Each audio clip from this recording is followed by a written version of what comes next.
Since the PIA was signed into law, many are asking the 3% for host communities, what has happened with all of those funds? With the NUPRC coming out to say it has risen to $97 billion and the $105 million, many are asking, are the project there for host communities really there to see? Well, anyway, we'll be looking at that later, but for now, I want to welcome you to another time on Atlantic TV is Viewpoint, and as always, my name is Mike Egobadia. And I am Messi Erabon. Welcome to Viewpoint on Atlantic TV. And you know how we do it right here on Viewpoint. We'll go to the dailies, we go straight into the dialogue, and the news comes around, and of course, trending. You do not want to miss trending of today, yeah? And you can engage with us on all our social media platforms, on Facebook, on YouTube, on Instagram at Atlantic Media and TV. Yeah, we need to go on this quick break, and when we return, the dailies will be next. All right, my name is Desoka, the comedy catalyst of one of Nigerian comedy. All right, guys, back again. Yes, boss. My name is Osh, baby. CME Alade. Yeah, what up, people? It's your boy Victor Adi. Girl Ninyola. My name is my wife, and just celebrity type man. My papa say, who won't carry cow, waka go, waka follow the cow. I know the life for you. I see you know you're watching the Atlantic TV. Keep watching Atlantic TV. Atlantic TV. Keep watching Atlantic TV. Keep watching Atlantic TV. Keep watching Atlantic TV. Atlantic TV. Informative, educative, interesting, entertaining. Worldwide, international. Don't go anywhere, I'll catch you. Don't touch that die. Atlantic TV. Boom. Atlantic TV. We wanna party. Atlantic TV. Culturally inclined and uniquely different.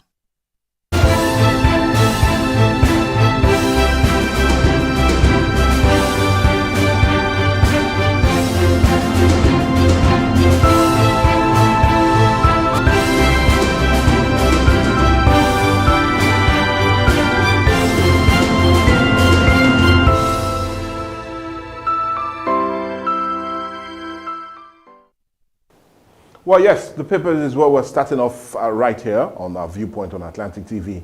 And for review, as always, we have 5 papers. We have the Punch, we have the Guardian, the Vanguard, the Daily Trust, and the Nigerian Tribune. We'll be wrapping things up. But you do know, I'd like to start with the Punch, and let's see what the Punch has as a major one on its front page. Now, on the Punch this morning, the leading story reads, Taraba, Plateau, Adamawa governors face defection dilemma. I was talking about Hurricane Tinubu. And right after that says, Kefas, Mufuang political realignment looms. Fintri holds ground, planned defection on settled state APC leaders. But I'll tell you to get more of that leading story on page 2 of the Punch newspaper. Let's see if we take some other major one. And enrollees stranded as NHIA server failure drags into weeks. And well, that very terrible story you can still get on the front page of the Punch. Visa cancellation, why I snubbed U.S. Embassy summons. And Shoyinka seems to be screaming out loud on page 21. First Bank vindicated. Arbitration Tribunal dismisses GLL's $718 million claim. And anyway, it's more like an advertorial coming from the First Bank of Nigeria.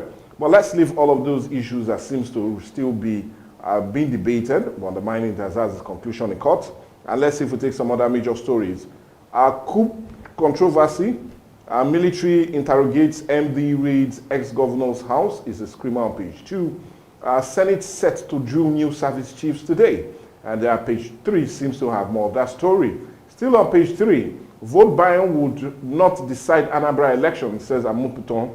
As hidden assets court rules Abakiari has case to answer. And I feel you can get more of his answer on page 7.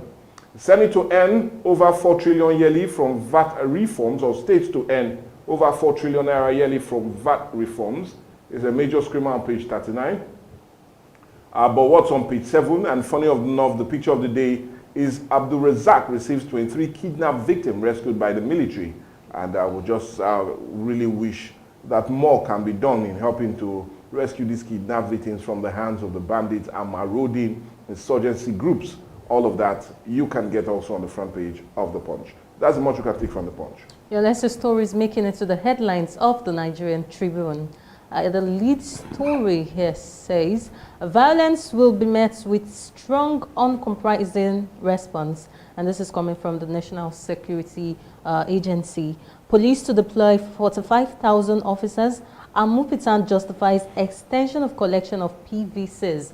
That very story is on page 3 of the Nigerian Tribune. Let's take some more leading stories still at the front page of the Nigerian Tribune. Reps probe NFF over alleged misuse of FIFA CAF grants. Benekebi Stadium in focus. Well, that very story is on page 8 of the Nigerian Tribune. We have received threats from terrorists to bomb National Assembly. And this is coming from the Reps Committee Chairman on page 26 of the Nigerian Tribune. Let's take some more leading stories still at the front page of the Nigerian Tribune.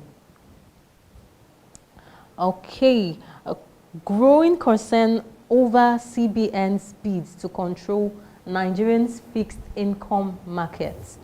That very story is on page 5 of the Nigerian Tribune. A scientist turned flower fragrance into mosquito killer. Whoa, that's very stories on page 4 of the Nigerian Tribune. U.S. revokes Soyinka's visa.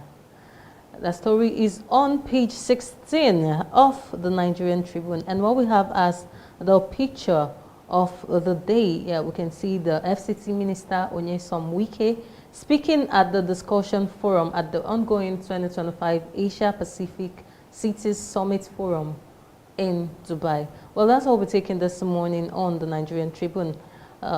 Yeah, that's all we're taking. The next paper for us to really look at is Daily Trust. And I trust you're having a nice time with us on our paper review on our Viewpoint. And on the Daily Trust, the leading story reads, Sanusi to federal government, borrowing after subsidy removal, wrong. And you can understand why he feels it's wrong on page 3 and 5 of the Nigerian, or rather the Daily Trust. But let's see if we take some other major ones. First Bank vindicated, more like an editorial. Arbitration Tribunal dismisses GLL's $780 million claim. And I claim, or rather you can claim more of that story on page 25 of the Daily Trust. Let's see if we take some other major stories still on the front page of the Daily Trust this morning. And yes, $1 billion debt, banks take over Nest Oil is another major screamer on page 6 of the Daily Trust. Let's see if we still have more also on the Daily Trust. So that country refinery shut down, how Nigeria lost 366.2 billion naira in months. And that story is also on page 22. Sending to screen service chiefs today is a major one on page 6. And 8 years after threatening to tear green card, the US revokes Soyinka's visa. No surprise, but I'll tell you to get more of that story on page 6. But the picture of the day is that of returning mother and children from no other country but Chad at the cargo terminal of the Murtala Mohammed Airport in Lagos. And that picture was taken on Monday. But that's the much you can take from the Daily Trust. Now let's see what The Guardian has for us today. The lead story, election year to test Nigerians' reform momentum, growth recovery. That very story is on page 6 of The Guardian newspaper. First Bank vindicated. Arbitration Tribunal dismisses GHL's $718 million claim. Well, that story is on page 34 of The Guardian newspaper. Let's look for some more leading stories still on the front page of The Guardian. Manufacturing endangered as sector sheds 18,935 jobs in the first half of 2025. That story is on page 3 of The Guardian. Reps raise alarm over terrorist threats to bomb National Assembly. The story is on page 4 of The Guardian newspaper. Power tussle rocks APC as leader splits over Mufwang's defection. Well, interesting story on page 6 of The Guardian newspaper. Obi worries about drug trafficking through courier services. The story is on page 7. Minister, The Guardian, partner on national youth reorientation. That very story is on page 5 of The Guardian newspaper. Let's see if we still have some more leading stories. Local contractors accuse federal government of withholding 760 billion naira payments, threaten protests. We do not need more protests in the country. Well, more of that story is on page 8 of the Guardian newspaper. Nigeria among least connected by air despite huge potential. That very business story is on page 22 of the Guardian newspaper. Let's see what we have as the picture of the day.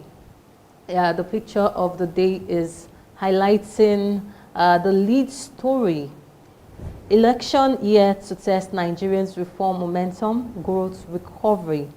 The image symbolizes Nigeria's leadership and the challenges ahead in maintaining economic recovery and reform progress in the midst of political transitions. Well, that's what we're taking this morning on the Guardian newspaper. Well, the very last paper for review today will be that of the Vanguard newspaper.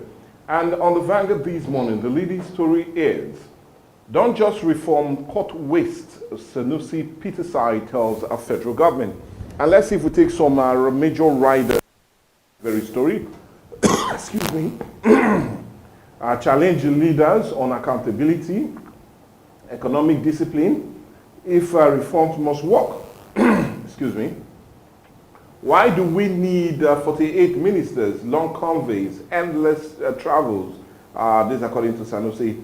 Benefits of subsidy removal can only be realized through proper governance, according to Peter Side. And Tinubu reforms already yielding results, says Edu. Uti calls for leadership discipline, human capital investment to unlock Africans' prosperity. But anyway, I'll just tell you to unlock more of that story on page 5 of the Vanguard newspaper.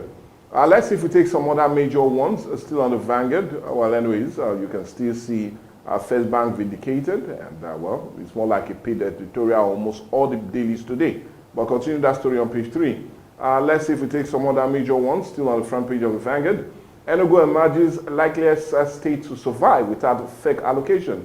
And this is according to budget. And you can get more of that story on page 26. Lagos Governor Oroshoki residents differ over demolition. And you can get more of that story on page 8.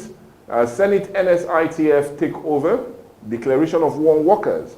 This is according to the Nigerian Labour Congress. It threatens directive halting workers' fund deduction and remittance. And you can get more of that story on page 9.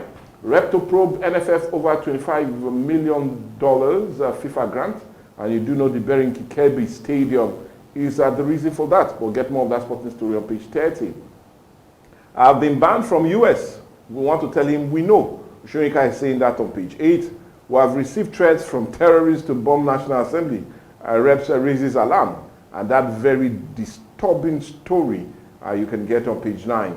But the picture of the day is more of the Asia Pacific City Summit. And you can see our very own FCT minister, Yusom Wike, with other major mayors of other Asian cities right there having that beautiful picture taken. Well, anyway, that's the much you can take from the Vanguard. And funny enough, from the dailies this morning. And you do know, we always implore you to go grab a copy of the dailies, read more, and get more information as it concerns the dailies. And you'll be giving yourself a more needed information to go through it.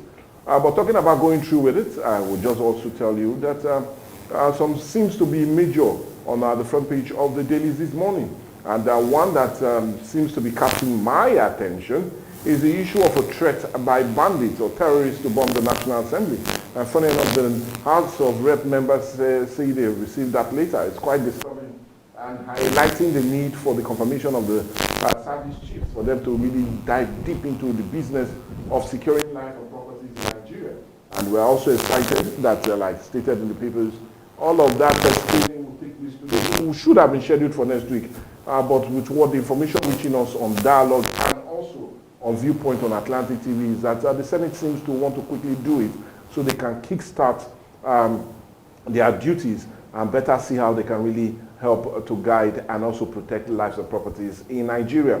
But another major screamer still on the front page of the dailies this morning is the issue of our elections. And Mopiton seems to be telling us no more vote buying of elections, and he wants to use Anambra as the litmus test to see how that can be achieved. But then we'll see how that plays out at the end. But a bitter feud seems to be brewing in some major states that are having their governors wanting to defect to the APC. One of those major states is Plateau, and also we are hearing that other major states like Taraba seems to be having the issue of who will now be leaders in that party if the governors finally defect. Well, anyway, you know, Miriam, you're not, Mercy, you're not defecting anytime soon. But anyway, let's still remain with the issue and talk about the defections. Do you see the governors going? I don't know. Well, that's what we've been hearing lately, defections. So it's not a new word. They might be leaving as well. So it's not a new thing. It's what we're used to. And I personally am getting used to all of these defections due to. So you will not be surprised seeing them finally leave. Yes, I won't, because even the persons I felt might not leave, they left. So I do not trust anyone when it comes to this 2027 elections. So that's it. Well, anyway, Mercy will be having her views as it concerns that later. But I know that will not trend. But anyway, what I know is also trending is the issue that seems to be playing out, especially as it concerns Wole Soyinka. You do know that the United States government has placed a ban on him, that his visa has been revoked. He's not to appear in U.S. anytime soon. And it's all because of what he said during the coming of Trump as a president. Many are attributing that to the reason. Are you in any way surprised that the U.S. has placed a ban on Soyinka for him not to come to the United States? Yeah, I can say I am surprised because I really do not see that coming. I didn't see that coming because if it was country like Nigeria, maybe I'll feel like, yes, they can. But for the U.S., I really do not see. Maybe there are some more things than I can see. Yeah. I will be needing more clarity to really understand what seems to be happening there.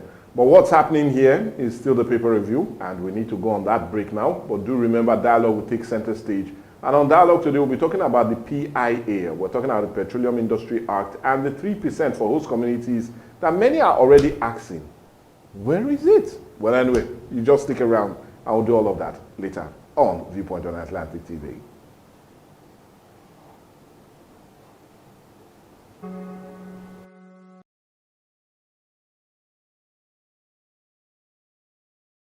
When the lights go out, who do you call? Ticado! Ticado Energy Solutions Limited, your plug for electrical power, surveillance system, and entertainment. From expert electrical installation to efficient eco-friendly solar inverter systems, no matter the size, Ticado delivers smart energy solutions designed for today and tomorrow. We also help you secure your space with our cutting-edge security and surveillance system. Enjoy crystal clear entertainment with our professional DSTV and cable TV installation. Visit Ticado today at Block F4, Suite 41 and 42, HFP East Line Plaza, Abraham Adesanya, Aja, Lagos. Or call 0906 902 5025 or 0815 176 6817. Explore our services at ticado.com.ng. Ticado Energy Solutions Limited. Power, protection, peace.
Atlantic TV. Culturally inclined and uniquely different. Behind closed doors, too many suffer in silence. Too many lives are scarred by violence in the very place that should bring peace, the home. Domestic violence is not love. It is pain. It breaks trust, destroys lives and families, and steals futures. Domestic violence is not a private matter. It's a violation of dignity, and it must end. Because hitting a woman does not make you a man, but correcting her in love and staying in peace with her is God's plan. Together, we can raise our voices, protect the vulnerable, and rebuild lives. Say no to silence. Say no to fear. Say no to domestic violence. Powered by Atlantic Media and TV. Don't miss out on exciting news, events, and more. Stay connected by following us on Facebook, YouTube, and Instagram at Atlantic Media and TV. Every year, millions of lives are stolen, dreams cut short, futures traded in silence. Human trafficking is a modern-day slavery. It hides in plain sight, tearing families apart and trapping the vulnerable in fear. But together we can end it. Together we can protect, we can rescue, and we can give hope. Say no to exploitation. Say no to slavery. Say no to human trafficking. Powered by Atlantic Media and TV. I am SP Dafe Bright and this is Delta State Police Command. Today we'll be treating and addressing an issue that's different from what we've been doing before. Not parading suspect this time, but bringing to you a very important information. Do we know that over 85% of Nigerians do password their phones, whether it's Android phones or iPhones? There's always a password. But how come when we lose our phones, by the time we go to retrieve our lines, we'll go to our bank to check our bank statement, we discover that these people who collected these phones must have siphoned the phones. Now, there are times the people who steal these phones, it is not your phone that they actually need. What they need is your SIM card. Now, how does the SIM card become useful to them? Not just any SIM card, but a SIM card that is linked to your bank account, the one that you usually use to receive SMS alerts. That is what they need. Now, by the time they collect your phone, steal your phone, rob you of your phone, what they do is that they remove this SIM card from your phone and insert it on another phone. So your phone does not really need to power on. They don't even need you to give them your phone password. They don't even need your ATM password. The moment they have access to your SIM card, they can do anything they want to do with your bank account, because all they need is to generate an OTP, and the message, the OTP that is called one-time password, will be sent to that your SIM card, and with that they can do anything they want to do with your account. That is why people lose millions of their life savings simply because they lost their phone. By the side of this video, we'll be doing an illustration. You will see an illustration that talks on how you can password your SIM card. Now, the topic that we are here to discuss, passwording of SIM card. When you get a phone, pick that your phone now. See how you can password your SIM card. If you password your SIM card, by the time for any reason, your phone gets to the wrong hand, even if they remove your SIM card and insert on another phone, the first thing that you will get is a prompt that you should enter your SIM PIN. The moment they cannot get the SIM PIN, they cannot use your SIM card for anything. After the trial of 3, the POC prompt will come because the SIM card will be blocked, and you can only unblock that SIM card when you have the POC number. Some of us don't have our SIM pack, because on the SIM pack it is written there the SIM PIN and the POC number. But because some of us don't have our SIM pack, I would advise you to quickly locate the nearest office of your service provider, be it Airtel, Globalcom, or MTN. Approach them and request for your POC number. Once you've gotten your POC number,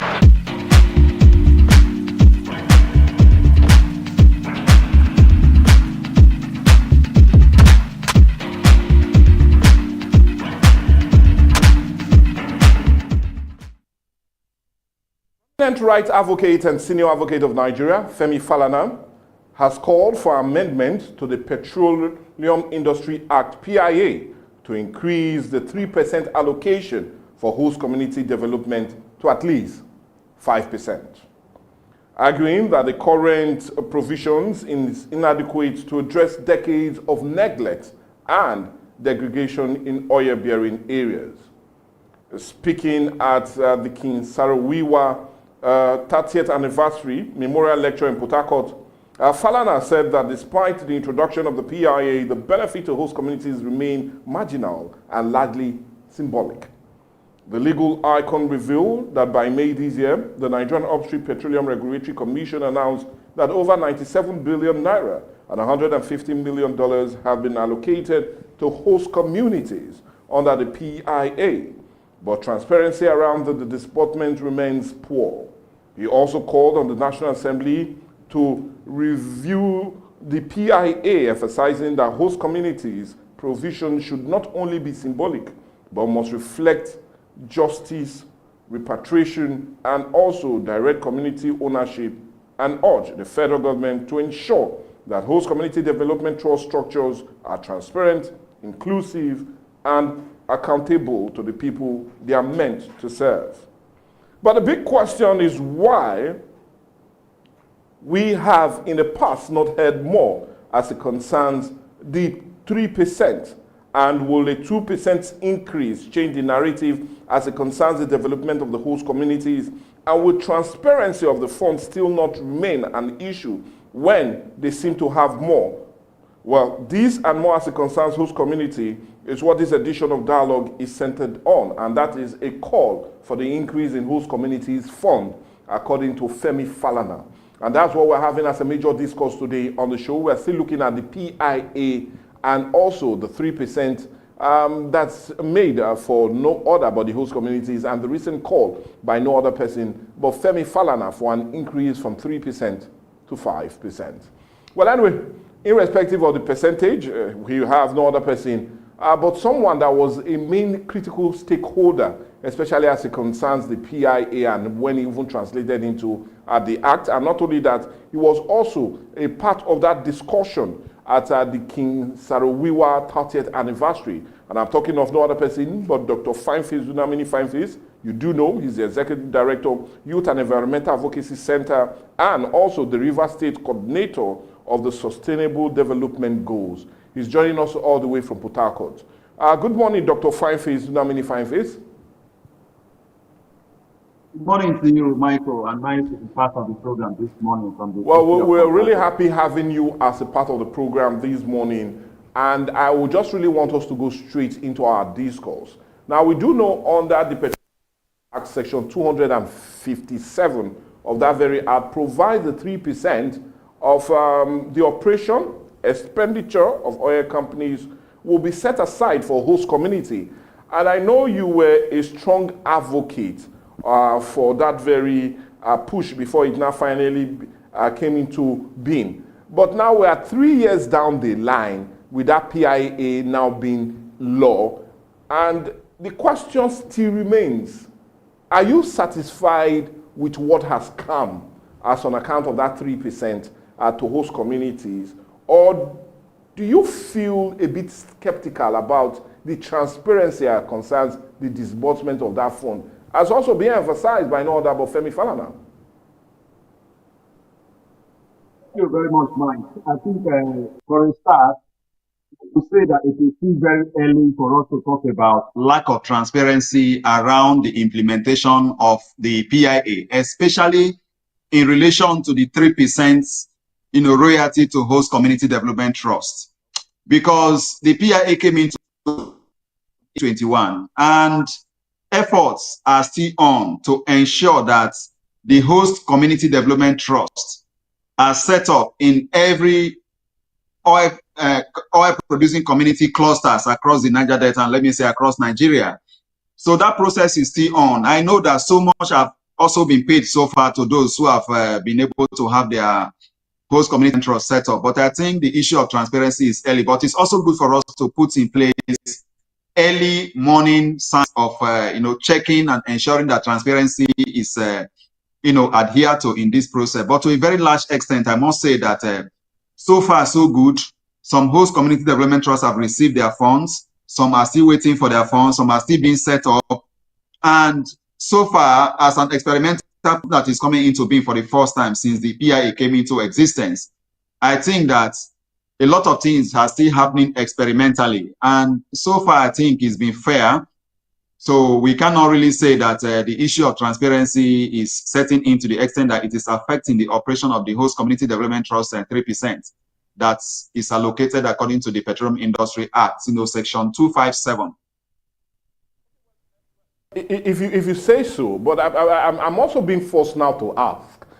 You said it's a bit too early, but too early. We already have 97 billion naira being set aside, and we also have $150 million also being set aside as on account of that 3% from operations and also dealings of these oil companies. Well, it's a huge amount to just keep their line fallow. And I know you said we should not talk of transparency, but would it not be in the best interest of that very trust fund if these monies are being accounted for and what they are being used for is also being made known to the public? Because that's where the question lies. I, for one, we've made some quiet investigation, and as it stands now, we've not seen major projects being executed on account of that 3% derivation going to host communities. Yeah, I think that money has been received, and we heard about all of that, what they are taking, and to an extent, some host community development trusts are already, spending their money implementing some projects. Some I know in Rivers State are doing so, some I know in Akwa Ibom are doing so. But then I think that so far, even the way it is set up, it has been very complex process that transparency mechanism is automatically in place. But then the people will have to ask questions and ensure that they use the money properly. I don't think the money is lying fallow in many cases because they are being utilized.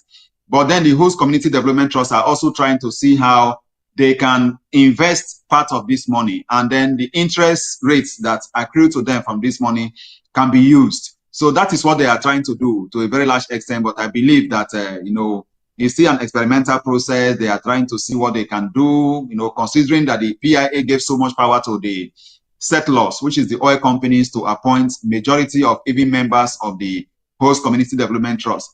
That is why even the Ogoni Dialogue Committee that we have, talking about oil resumption in the Ogoni area, in the paper submitted to the federal government from the Ogoni Dialogue Committee, a report submitted to Mr. President just weeks ago, they are also calling for this section to be amended in such a way that the oil companies should not have overwhelming powers to development trust in Ogoni soil that will give, advantage to the oil companies to appoint those who are not qualified or appoint those who will not be accountable to the people.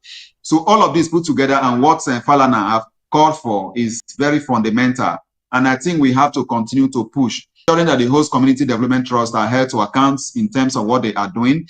But then trying to talk about lack of transparency, this and that, is still early at this stage, because those said projects in Rivers State, they are also giving periodic report to their people and ensuring that things go the way things ought to go.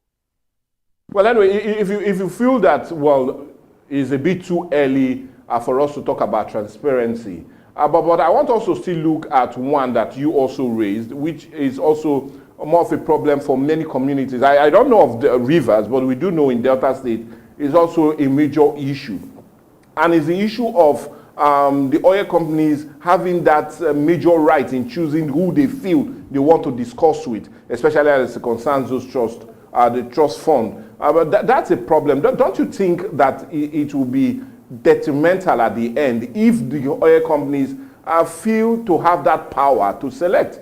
Would it not be right? I do know they are pushed for amendment to that very act for it to give the communities the overriding right for them to be more of choosing who should really speak to the oil companies on their behalf. So don't you see that as a problem waiting to happen? Yes, of course, it is a problem, and that is why we are calling for an amendment, to that section of the PIA, so that the people can have more powers to nominate and appoint the people that should represent them, that will be accountable to them. Because the moment the oil companies appoints people like the PIA currently stipulates. It gives more power to the oil companies over the host community that they are supposed to represent. So I think that section needs to be addressed. And I think a lot of Nigerians are already talking about that. I've been in this advocacy on, the PIA for a very long time, even before it was passed. It's part of our advocacy. But then that section remains very, very controversial. And we are calling for it to be amended so that those who are being appointed will be appointed by the people to manage the people's money. Because if the oil company is appointing those people, then they are going to be accountable to them. Remember, we do talk about the fact that he who pays the piper dictates the tune. So it's very worrisome to have the oil companies doing so much on the host community development trust and board by appointment, and then you expect those people to be loyal to the community. It's not going to be so. So I think it's important for that section to be addressed.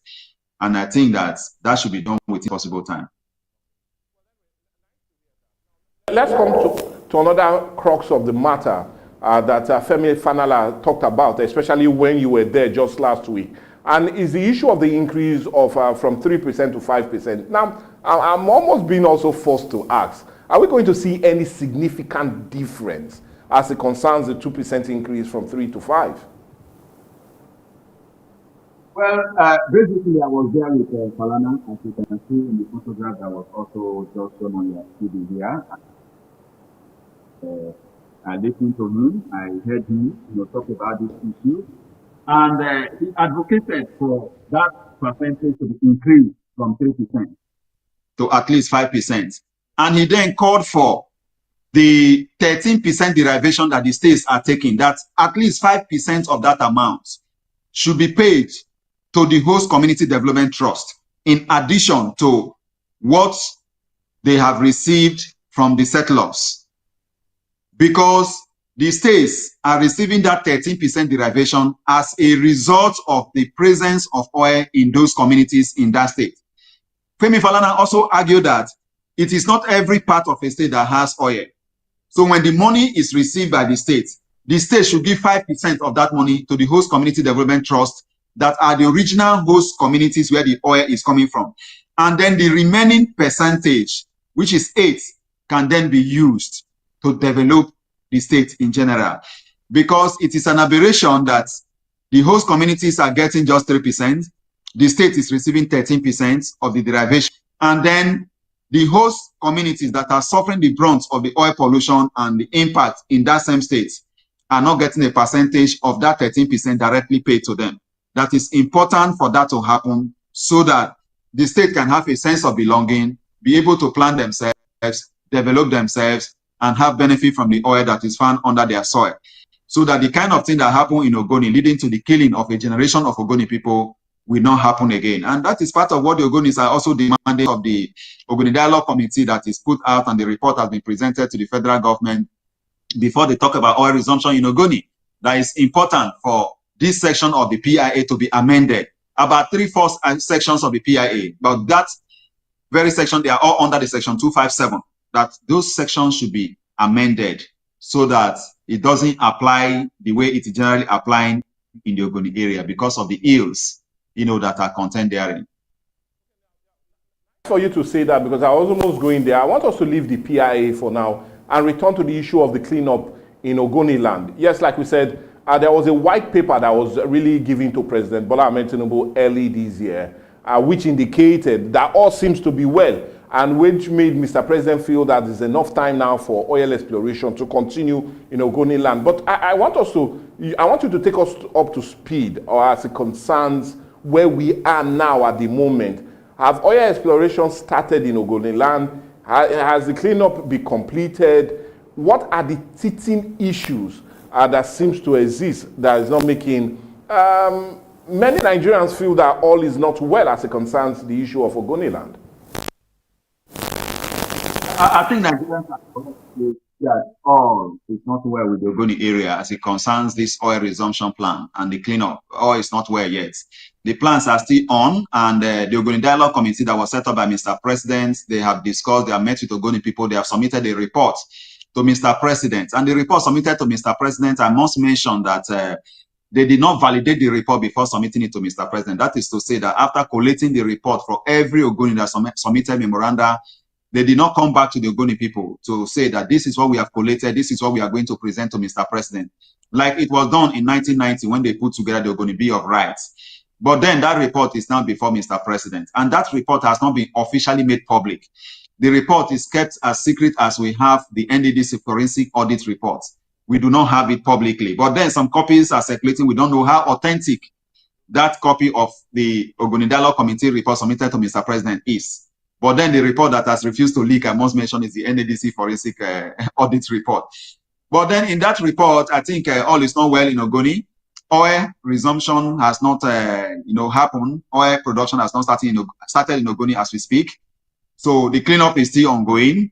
And we expect Mr. President to release a white paper after receiving that report to say, out of all that you submitted, this is what we are able to do, this is what we are unable to do. And then they commence the implementation of this. So the ambition of Mr. President to commence oil production in Ogoni within the shortest possible time, especially during this his first tenure, I don't see it coming to fruition at all. Because not just by submitting the report that Mr. President has, but by studying the reports and then releasing a white paper that gives a direction on what needs to be done. And we also need time to implement those things that have been recommended before we can now talk about outright oil production in Ogoni, because there are some demands that the Ogoni people are making on Mr. President, in addition to those that were made in the Ogoni Bill of Rights. So we look forward to Mr. President and white paper, and then we see where we are going to start from. So until that happens, no Nigerian should think that oil production have started in Ogoni. No, that hasn't happened. Let's leave the oil production itself and come to even that cordial relationship that exists between the Ogoni people and also our government at all levels. We're talking about the state, federal, and maybe even the local government. Yes, we do know that recently Mr. President pardoned 9 Ogoni sons that were killed during the Abacha era, which is more like sending the olive branch to the Ogoni people. Now, let's understand the dynamics right there in Ogoni land. Are they now, is there that feeling of we've forgiven and we've let go of the bitter past? Or do you feel the reason that even oil exploration has not really commenced is the issue that the people still have some feeling of resentment towards what played out during the Abacha era against the Nigerian state? Yeah, the people still a sense of resentment over what happened during the Abacha era of the federal government of Nigeria. They believe the issues have not been addressed. And they are also believing that Mr. President, through the various demands that have been made, that should happen. The killing of the Ogoni 9 is very tragic, very tragic, and that happened in 1995, November 10. And since then, one of the key things that Ogoni people are demanding for is a public apology to the Ogoni people for the killing of the Ogoni 9.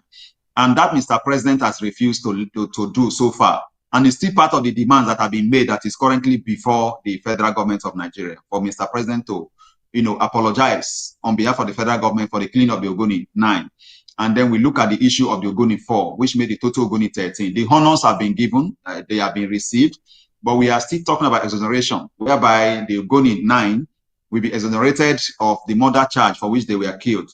Because they never murdered anybody, not even the Ogoni 4 that they were accused of killing before they were killed. That never happened. All what happened is that they tried not to allow oil production to start in Ogoni. And as a result of that, Shell and the federal government of Nigeria saw them as enemies of progress. And they wanted the oil by all means. And then they were thinking that by the time they killed them, they were going to be able to take oil in Ogoni land. And that didn't happen. So it's still one of the things that is dragging, and we made it difficult for Mr. President to achieve his objective of resuming oil production in Ogoni land.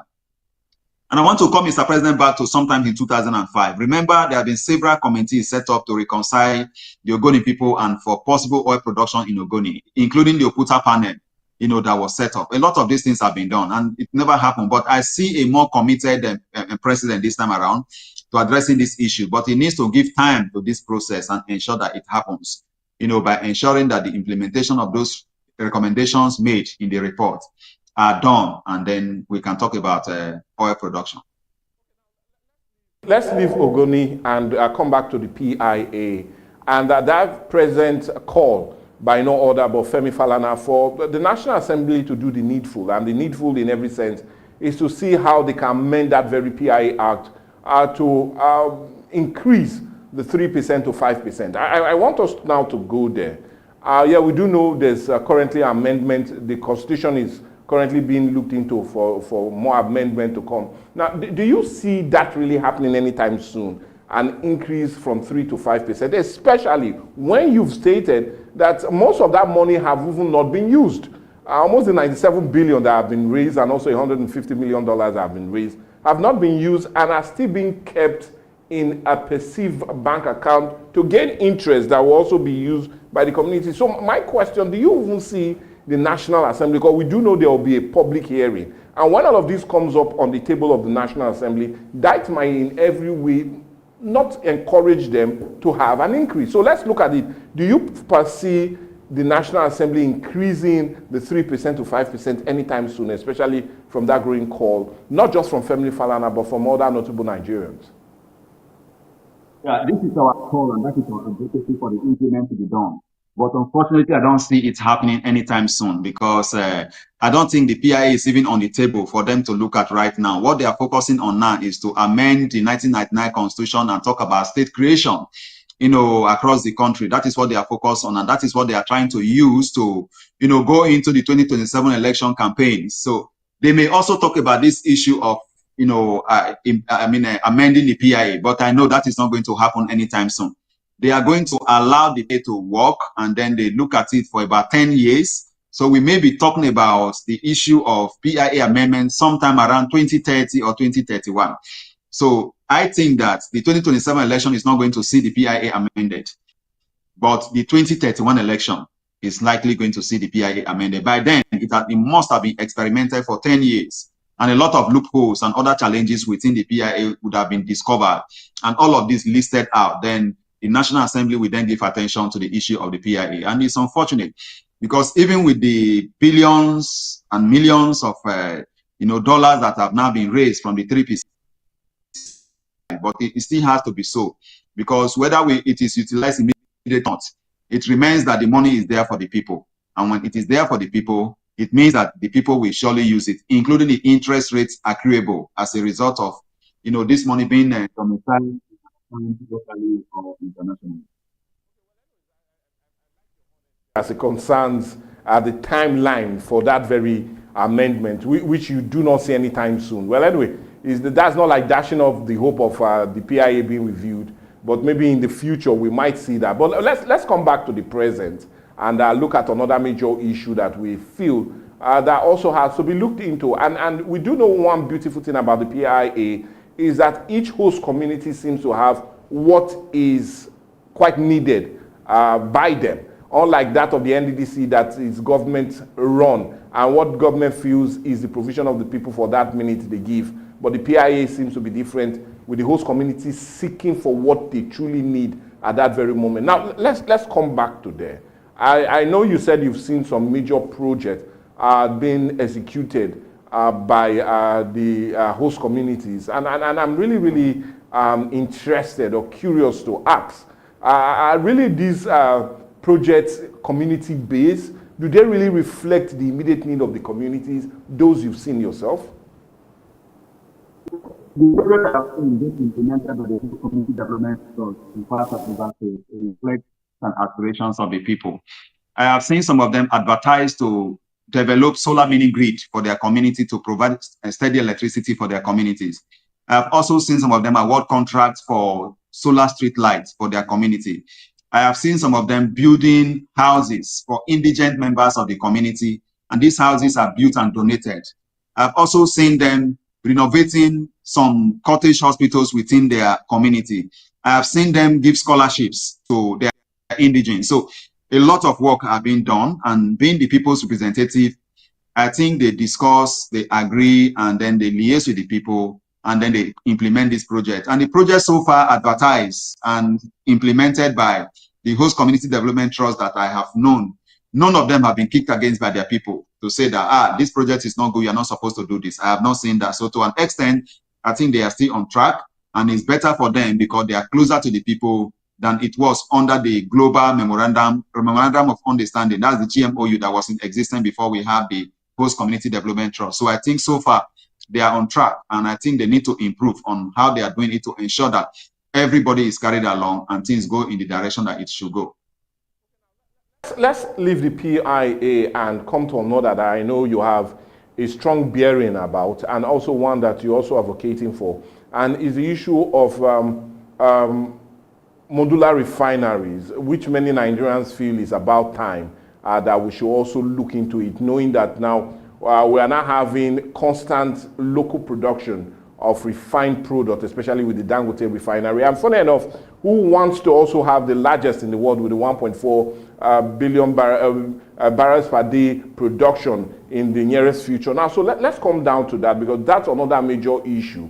Now, one of the teething problems that many people feel is the issue of oil spillage that might account or come to be when we have more of these modular refineries. Now, let's look at all of the modalities for the modular refineries and also the issue of oil spillage. How well can Nigerians, especially those seeking for those refineries, can do best to not impact negatively on the environment? I think they can do best. Those who are seeking licensing for modular refinery can do by ensuring that they follow international best practices. And that will have to start with the process of even building the modular refinery, by them ensuring that they carry out, an environmental impact assessment on their project. The environmental impact assessment should be made public for the people to see. The made public as also required by law. And then the people will have to make inputs into that. When it is eventually approved by the government, copies of the environmental impact assessment should be domiciled with the people, who will now use it as a yardstick for monitoring, to look at it from the perspective of, KPI. That is the key, key indices, key way of monitoring that process to see. The key performance indicator, they will now use that as a way of monitoring the process of the implementation of environmental impact assessment on the project. If that is done, I think we can be able to address environmental issues associated with modular refinery, because to a very large extent, refineries are operating in other parts of the world, but we don't have as much pollution as what we have in the Niger Delta. And I think that why we do have the pollution here is because the people are not operating according to international best practices. And if that is the way to go, then I think they will continue to pollute the environment when some of these things are allowed. But then if they can follow the best way to ensure that whenever there is pollution, they clean it up, and then in their activities, they ensure that they carry out the best environmental practices. And whenever there is a spill, they look at the Petroleum Industry Act, and then sections of it is invoked to address the issue. I believe there won't be any matter. Just like the INEC chairman is saying that the era of election winning in the court is over, the election will now be won at the polling unit. Some similar thing, if it works for INEC, can also be applied to the petroleum, oil and gas sector in such a way that if OSP occurs, no need for us to go to court. We sit down and discuss, and then we agree using laws that are already provided, because the law says in the PIA that if there is pollution caused by sabotage, you clean up the area using the people's money under the PIA, because the community is currently criminalized under the PIA, that if OSP happen as a result of sabotage, the entire community is held liable, and a percentage of the 3% is taken to address that issue.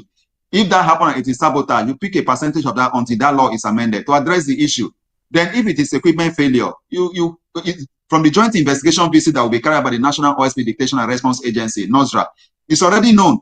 So we know that it is equipment failure. What do you need to do? You pay the people compensation, you clean up the area without having to be silent and we have to go to court to resolve the issue. So I think if the best practices are carried out, modular refinery will be something that we can carry out, we can implement without having these issues. But the challenges we are facing in the Niger Delta today that has not yet manifested fully is the issue that the multinational oil companies are divesting to the indigenous companies. Whenever there is disputes, the indigenous companies normally run to their home country where they get justice. But when they spend time in the Nigerian court, it's difficult for them to get justice.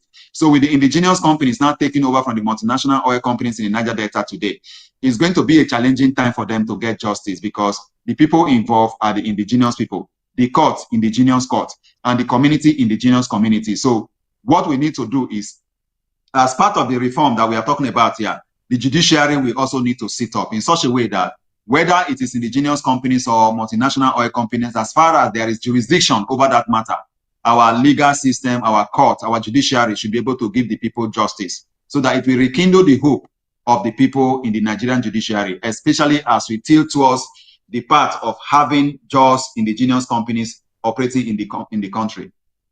Well, nicely put and nicely said, but I want us to now come to another major one. I know your advocacy network does issue as it concerns oil spillage in most communities. Now, I'm really interested to know, are we having more oil spillage as it concerns most of these indigenous communities? Are we having less of it than we used to, like let's say a decade ago? What is the situation as it concerns oil spillage, and how quick is the response in dealing with them in recent times? Yeah, I think in terms of oil spills, there is a reduction, especially on the part of sabotage, But that of the multinational oil companies, I've not seen any reduction in that area because it happens as a result of equipment failure. It's beyond the control of the oil companies. But that of sabotage, there is a reduction because of the private security that have been put in place, the Tantita security network. They are carrying out a pipeline surveillance job, giving job to some of the boys that are breaking the pipelines and then minimizing pipeline vandalism. I am not saying that pipeline vandalism has stopped in the Niger Delta, but I mean it has reduced drastically as a result of the combined effort of the private and government security, tackling illegal refineries, pipeline vandalism, and environmental pollution in the Niger Delta. But then I think some of these processes, and we have called on the government to strengthen the part of ensuring that they provide alternative livelihood opportunities for the youth who are involved in this process. Remember, they are being paid about 200,000, 150,000, 500,000, depending on your position within the private security network providing security for the pipeline. This money may not increase anytime soon, but inflation will eat up this money. So at some point, they will outgrow this amount of money and it won't be sufficient for them anymore. That will begin to push them to breaking the pipeline. So government should legalize artisanal refineries that we are calling them to do in the Niger Delta by establishing the Presidential Artisanal Crude Oil Refinery Development Initiative, PACODE, that we recommended at Advocacy Center for the government to do. Remember, sometimes in 2017, the federal government also came and talked about modular refinery for the youths who are involved in illegal refineries. If they are also able to give those licenses, we have set up a modular refinery, a multipurpose cooperative society across states in the Niger Delta. And I think if those special modular refineries are also provided, if you are currently involved in the Tantita security services job, and some of them will have alternative livelihood opportunity. Remember, as we speak, it is not all those who are involved in illegal refineries in the Niger Delta that are covered by that contract. A lot of them are disgruntled and they are not happy that they are not involved. Because even those who are not involved ended up benefiting from it, while those who are involved are still on the street. So I think we need to do more to address that issue holistically. Then we should have these multinational oil companies to change their pipelines, because these pipelines were laid in the 1940s and 50s. They are now bursting and deflating like balloons because they are now obsolete. The technology is also bad. They need to be changed. So it's important for those things to happen so that we can minimize oil spills in the Niger Delta. The response from NOSRA when there is oil spill is still very, very poor. NOSRA often complain of not having resources to respond to oil spill. As it happened, I've had the opportunity of going to the United States of America, and I have studied because I met with the EPA, that's the Environmental Protection Agency of America in Washington, D.C. And they told us how they respond to oil spills in the U.S. That in the U.S., if there is any oil spill that occur, the moment they carry out the joint investigation visit, that always turn out to be equipment failure because they don't have illegal refiners in the U.S. They quickly go in there, respond to the oil spill, clamp the oil point, clean up the area, address every issue, pay the commission, and then transfer the cost of doing that to the oil company that is operating there, the multinational oil company. And then they refund them. Haven't done that. So that makes response to be smart.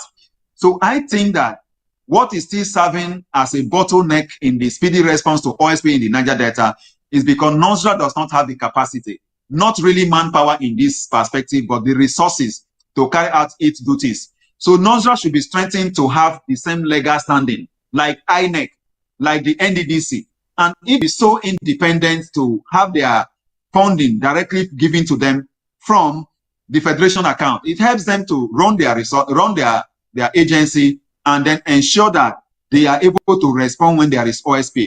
But this current system whereby they are under the Federal Ministry of Environment, it gives delay of going through procedures, administrative bottlenecks, before they can take action. So, NOSRA should be given a status the way that we have the NDDC, the way that we have INEC, to have an act of parliament establishing our own NOSRA. That way we can have them be able to take action and respond to oil spills.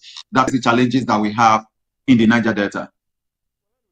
We really need to say we're really out of time, but before we do go, and I know how busy you are, you're really engaged, but you need to talk to us as it concerns these. I want your final view as it concerns the PIA. Yes, many Nigerians are still in the loop, and it seems to be opaque as it concerns some of the run-ins. And even funny enough, Femi Falana also gave that clearing call, and also gave his own feelings as it concerns the opacity of most of the things that are being done, especially concerns the host community and 3%, and that's accouable to them. But let's leave all of that doubt. What for you will make the PIA work and work effectively? Yes, we do know it's still in the tooth or the teething age, and more have not been done on account of it. But for you, what do you feel has to come as it concerns that, for that growing confidence, for that growing belief to be instituted in the minds of these people in these very different host communities, and in the minds of Nigerians at the end of the day, knowing that, oh, we allowed 3% to be given to the host communities, but this and this and this is the benefit accruable to that very plan? I think what they need to do in the first instance is to look at those gray areas, sections of the PIA, especially section 275 that had been said to be, anti-people, and then address those issues. And then also try to ensure that the criminalization of communities for oil spill that occur as a result of sabotage is also taken out.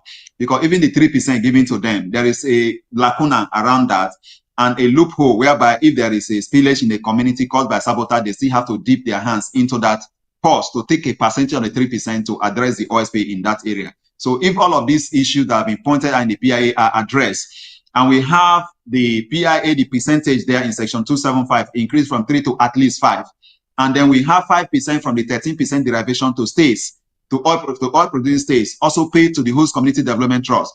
I think some of these issues will enable us to be able to see that something is working. And then we focus on the host community development trust to hold them accountable to ensuring that there is transparency in the spending of the money accruing to them. So if that happens, it's going to be one of the best things to do. I also think that a percentage of the 13% should be paid to the local government areas where we have these oil producing communities, so that they can also develop themselves. So much money is being concentrated on the federal government at the state level as well, while the local government areas are suffering. So I think if they address some of these gamut of issues, we have a PIA that works and addresses the concerns of oil producing communities in Nigeria. Before we finally go, let's remain with the issue of the people of the host communities. Yes, you will really agree that when it comes to the Niger Delta, fishing of fishermen and women are always at the top burner. Now let's look at that also.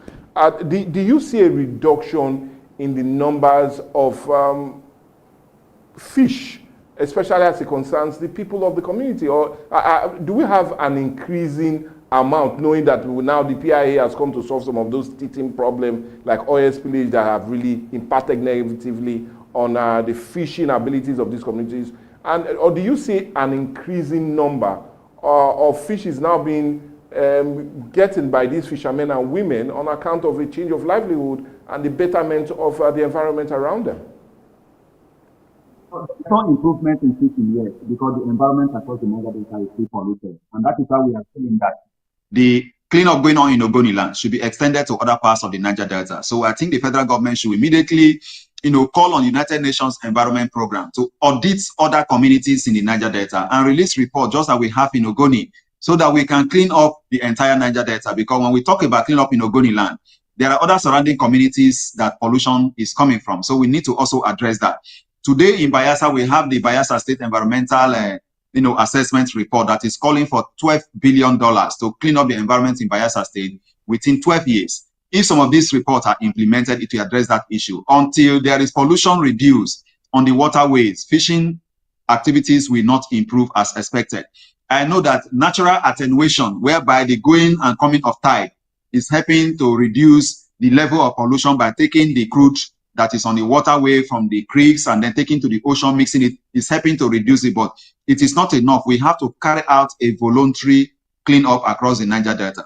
But because today, despite efforts in cleanup, efforts in providing alternative jobs, efforts in reducing sabotage, efforts in reducing pollution, fishermen are still casting their nets. And when they cast their nets, what they catch is oil and not fish. It's unfortunate because there is hardly any fisherman that goes to net and comes back with a clean net. You will always see their net stained with oil. That is to say, even the little fish they are able to catch is tainted with oil, and oil is part of it. And when we eat all of this, it becomes cancerous. And that is why you have the life expectancy in the Niger Delta falling below 50 years. It is because of the pollution that we breathe in from soot, pollution that comes from fish that we eat, pollution that comes from the environment and poor water that we drink. Remember the UNEP report on Ogoni talk about the fact that water in the Ogoni area, because we use the same water level across the Niger Delta, is poisoned with benzene, 900 times above World Health Organization recommended standard. We all, agents. So it's important for us to address the issue around pollution in the Niger Delta holistically, and while doing so, avoid the introduction of new pollution into the Niger Delta environment, because you cannot clean the floor when the tap is closed.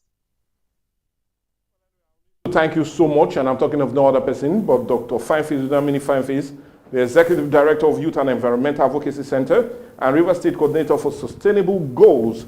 And we do know we really appreciate your time with us, how busy you are, but you needed to come and do this with us and join us all the way from Port Harcourt. We truly appreciate your insight into the issue being discussed today, and we'll say a big thank you to you. Thank you so much for your time with us. Thank you for having me on the program. I appreciate it. Okay, well, anyway, that's more like a wrap today on Dialogue. And you do know we talked about the PIA and some other teething issue that seems to be around that very PIA, with a recent call by Femi Falana for an increase, especially from 3% to 5% of the account or the amount accruable to host communities. And also we talked greatly about the Ogoni cleanup, knowing that President Bola Ahmed Tinubu has given that directive for resumption of oil production in that very area. And then we're undermining some of the teething problems seems to not to be resolved, but well, it looks as if good at the end. But anyway, like I said, we've ended the discussion, but the discussion still continues. Let's get more of your reaction on our social media platforms. They'll be there on your screen. Please send us your questions as it concerns this, your reaction as it concerns the discussion, and remember to always comment on all our discussion, share and like, and we'll like to always get your reaction as it concerns them. But you do know the show never ends, especially on Viewpoint. I will definitely go on a break now. But when we come back, the news will be on the hour as much as will be trending later, all to your lovely enjoyment this lovely day.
Atlantic TV.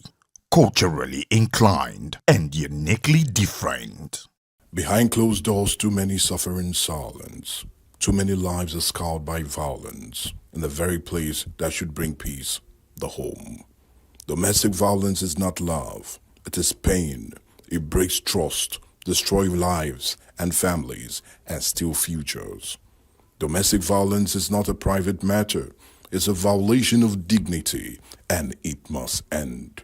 Because hitting a woman does not make you a man, but correcting her in love and staying in peace with her is God's plan. Together, we can raise our voices, protect the vulnerable, and rebuild lives. Say no to silence. Say no to fear. Say no to domestic violence. Powered by Atlantic Media and TV.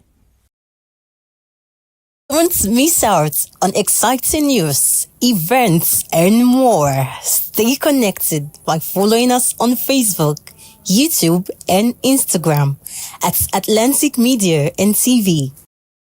Every year, millions of lives are stolen, dreams cut short, futures traded in silence.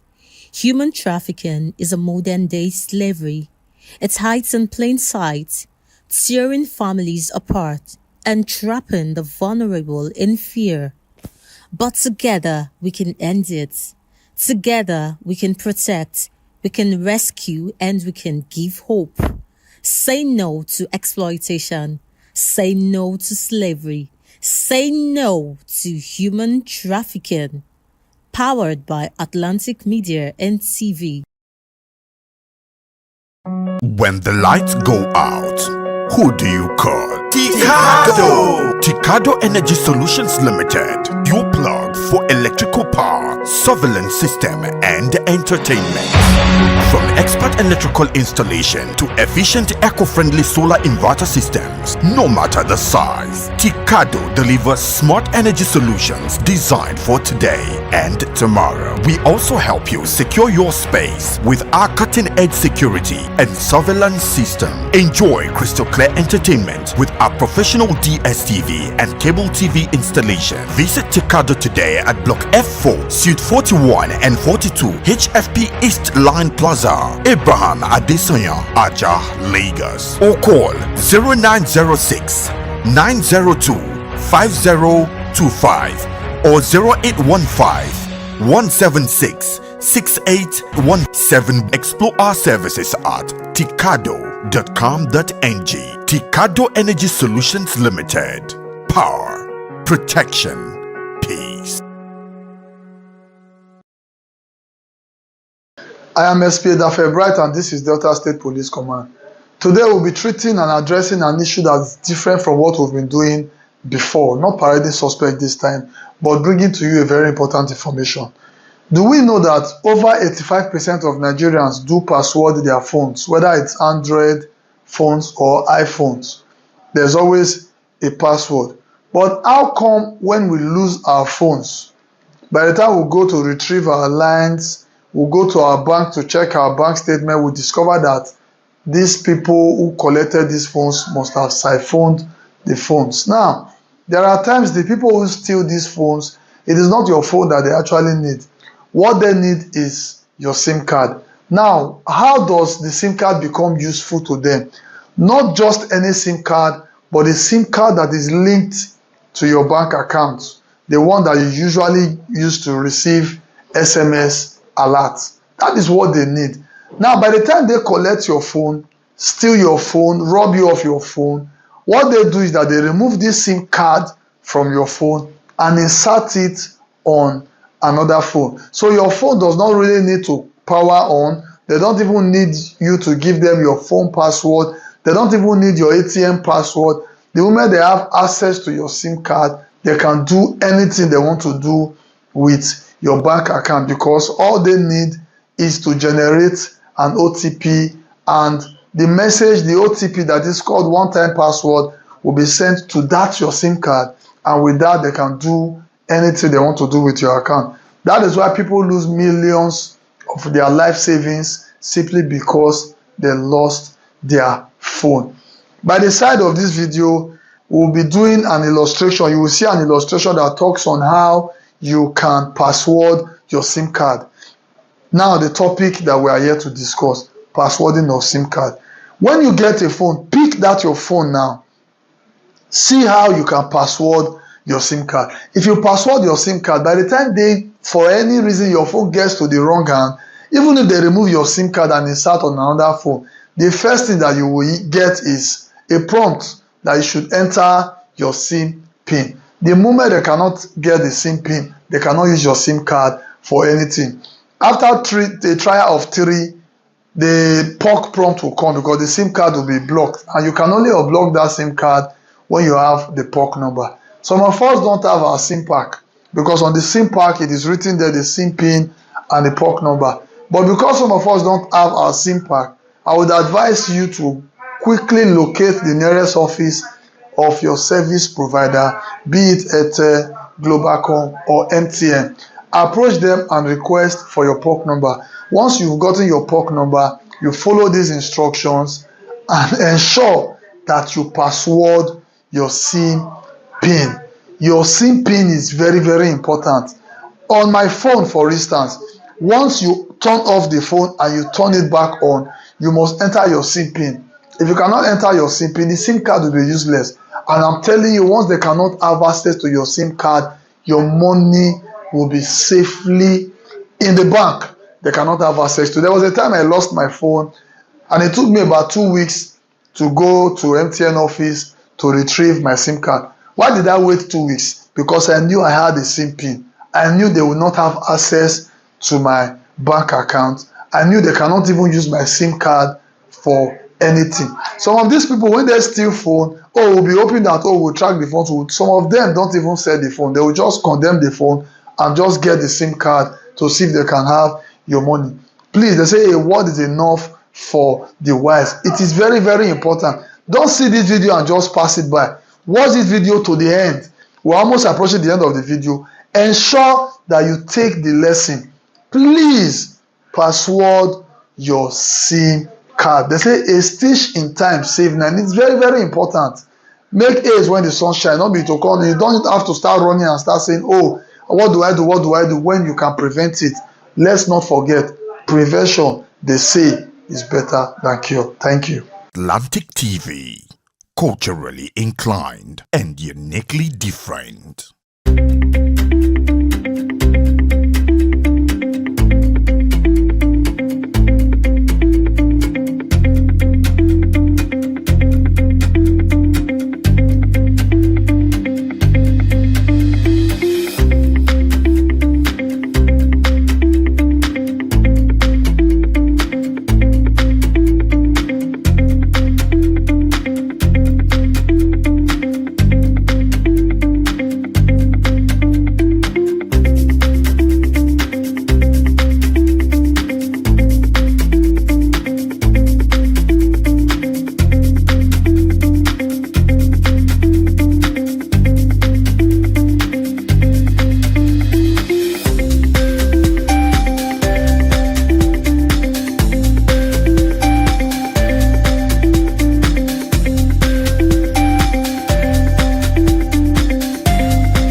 Good day and welcome to our daily news roundup on Atlantic TV.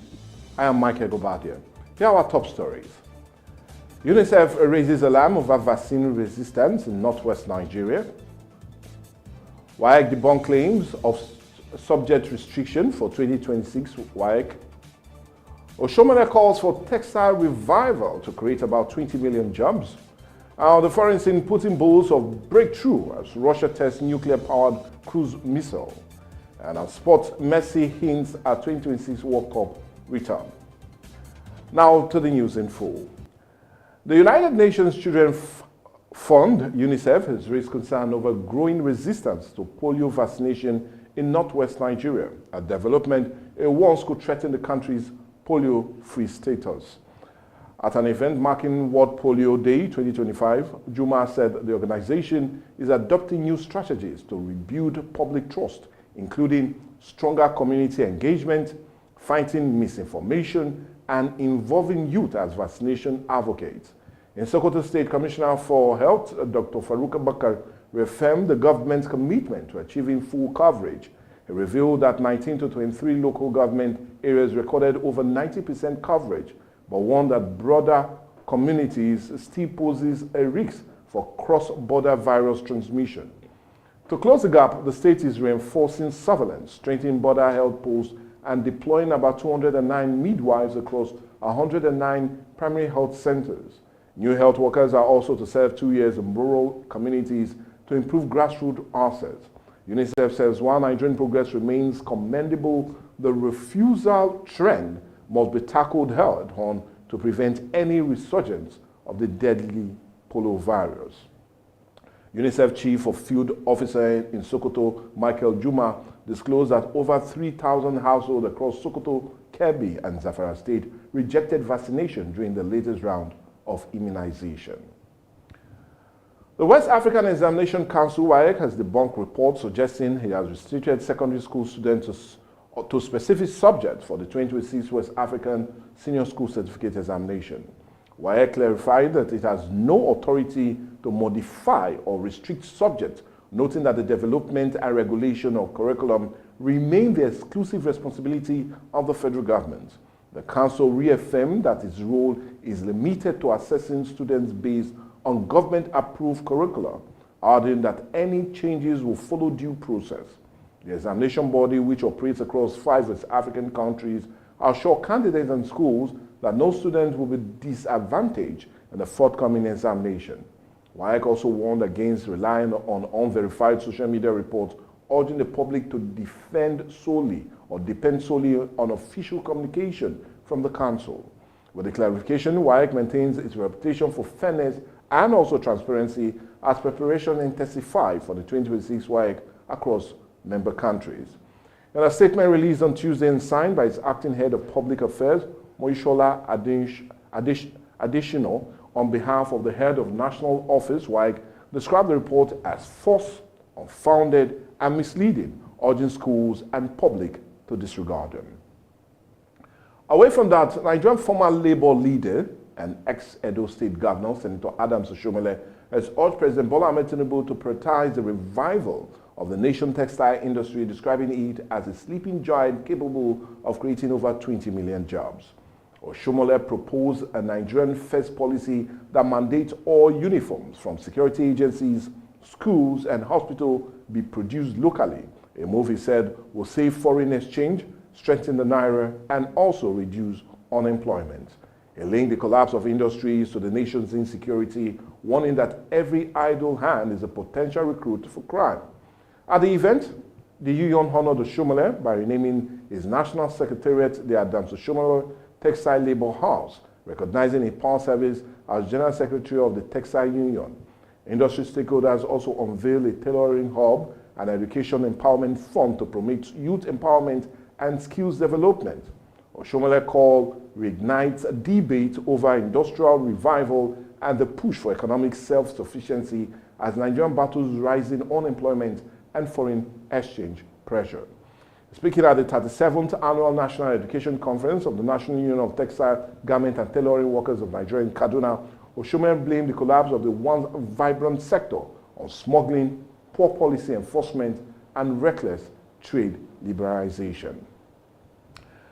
In Edo State, Commissioner for Information and Strategies, Prince Kasim Afebwa, has defended Governor Monday Pobolo's decision to extend his cabinet to 28 members, the largest in the state history. Speaking in an interview, Afebwa maintained that the size of the cabinet isn't the issue. What matters is performance and value addition to the state's economy. He assured the previous administration of operating, or rather accused the previous administration of operating under opaque structures, insisting that Governor Pobolo's government is focused on transparency, accountability, and legacy projects. Afegboa explained that political pressure delayed the formation of a full cabinet, but governance never stalled. He ordered that the new ministries were created to better cover critical sectors of the economy and deliver on campaign promises. With all but one commissioner now cleared, Governor Okpebholo's cabinet is expected to hit the ground running as the administration seeks to consolidate its development agenda across Edo State. Afegboa says the move is aimed at improving efficiency in governance and ensuring that government policies directly impact the people, not to inflate the cost of governance, as critics allege. We need to go on a break now, but when we come back, more news across Nigeria, as well as business, foreign, and sport news. Don't miss out on exciting news, events, and more. Stay connected by following us on Facebook, YouTube, and Instagram at Atlantic Media and TV. All right, my name is Desoka, the comedy catalyst of one of Nigerian comedy. All right, guys, back again. Yes, boss. My name is Osh, baby. Yemi Alade. Yeah, what up, people? It's your boy Victor AD. Girl Ninyola. My name is my wife, Naija Celebrity type man. My papa say, who won't carry cow, waka follow the cow. I know the life for you. I see you know you're watching the Atlantic TV. Keep watching Atlantic TV. Atlantic TV. Keep watching Atlantic TV. Keep watching Atlantic TV. Keep watching Atlantic TV. Atlantic TV. Informative, educative, interesting, entertaining. Worldwide, international. Don't go anywhere, I'll catch you. Don't touch that die. Atlantic TV. Boom. Atlantic TV. We wanna party. Atlantic TV. Culturally inclined and uniquely different. Welcome back. Now the rest of the news. The National Emergency Management Agency, NEMA, has received 153 stranded Nigerians from Chad under the Assisted Voluntary Return Program facilitated by the International Organization for Migration in collaboration with the federal government. Now, according to NEMA Lagos Operation Office, the group comprised 105 adults, 45 children, and 3 infants. Upon arrival, officials of the Nigerian Immigration Service conducted biometric registration and documentation for proper profiling. The returnees were offered humanitarian aid, including food, water, medical care, and counseling to aid their reintegration. NEMA noted that the operation was carried out in partnership with the IOM and the National Commission for Refugees, Migrants, and Internally Displaced Persons. The agency added that the exercise was part of its ongoing effort to support stranded Nigerians abroad, just days after receiving 150 returnees from Niger Republic. NEMA says it remains committed to ensuring that the state and dignified return of Nigerians willing to come back home through the Assisted Voluntary Return Program. The returnees arrived at the cargo terminal of the Murtala Mohammed International Airport, Lagos, on Sunday aboard an Essex airline flight around 12:15 p.m. The Nigerian Education Loan Fund, NELFund, has announced that over 624,000 students have so far benefited from its ongoing loan scheme, with total disbursement now exceeding 116 billion naira. The agency says 12,000 new successful applications were processed within the last 24 hours, making a 1.4% rise in approval. NELFund's Director of Strategic Communication, Osheyemi Oluwatoyi, also confirmed that the application window for the 2025-2026 academic session opened on October 23rd and will close on January 31st, 2026. Students are encouraged to apply using the admission or JAM registration numbers. Established in 2024 by President Bola Ahmed Tinubu administration, the scheme provides interest-free loans to students in public tertiary institutions, aimed at breaking financial barriers and promoting inclusive education. Beneficiaries are expected to begin repayment after graduation and employment. With over 116 billion naira already disbursed, NELFund says it remains committed to expanding access to quality education and ensuring that no Nigerian students left behind due to financial hardship. In a daily update released on Tuesday via its official X handle, NELFund revealed it has received more than 929,000 applications since the student loan portal went live on May 24, 2024. The fund said about 65.3 billion naira have been paid as tuition to 239 institutions, while about 51.1 billion naira has gone directly to students as upkeep allowances. The foreign scene, Russia President Vladimir Putin says the country has successfully completed the final tests of its nuclear-powered cruise missile known as Burevestnik, marking what Russia or Moscow calls a new era in strategic weaponry. Putin first unveiled the weapon meaning Stormbird in Russia in 2018, long before the Ukraine war began. Unlike traditional missile powered by chemical fuel, it uses a miniature nuclear reactor that hits air to generate thrust, allowing it to fly further and longer than any missile in existence. During the latest test, the missile reportedly flew for more than 15 hours, covering about 14,000 kilometers, enough to reach the United States. Military analysts said the missile is designed to outmaneuver American missile defense system, potentially taking crucial routes over Latin America or South Pole before striking targets. However, experts caution that despite the successful test, the missile is still not operational. They describe it as destabilizing weapon, part of Putin's strategy to pressure Western powers and challenge U.S. missile defense projects.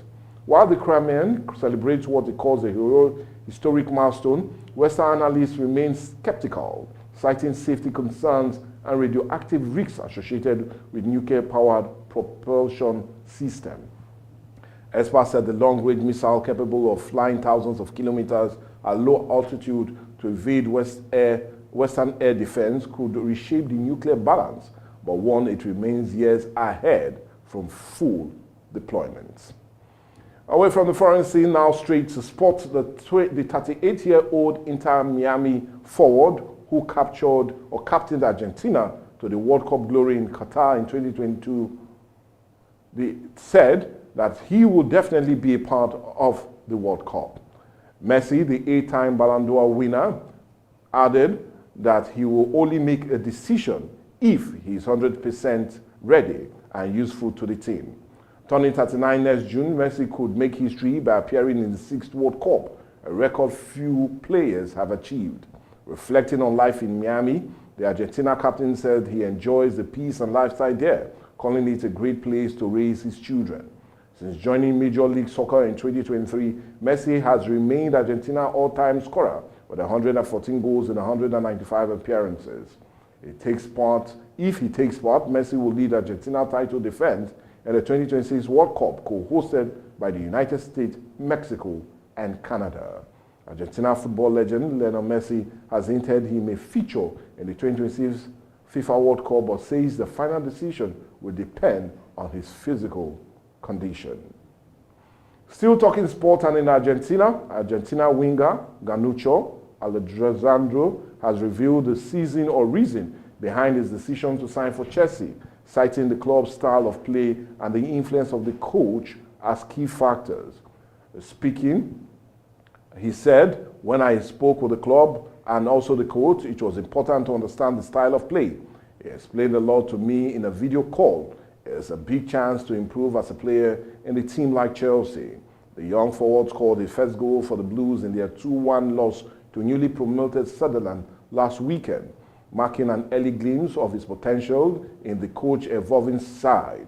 Chelsea continue to boost their squad ahead of the demanding domestic and European champion, with Garnacho expected to play a central role in the club's long-time project. Garnacho joins the growing list of young stars beating on Chelsea's rebuild project, one built on pace, possession, and promise. The 21-year-old who joined the Blues in a €14 million deal from Manchester United says the coach's detailed presentation during a video call convinced him Chelsea was the right place for his development. And with that, we've come to the end of the news today on Atlantic TV. We'll always implore you that if you have any newsworthy news, it's always right to join or send it to our different social media platforms. I'll be having them. My name still remains Michael Gobadia. Bye for now.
Atlantic TV, culturally inclined and uniquely different.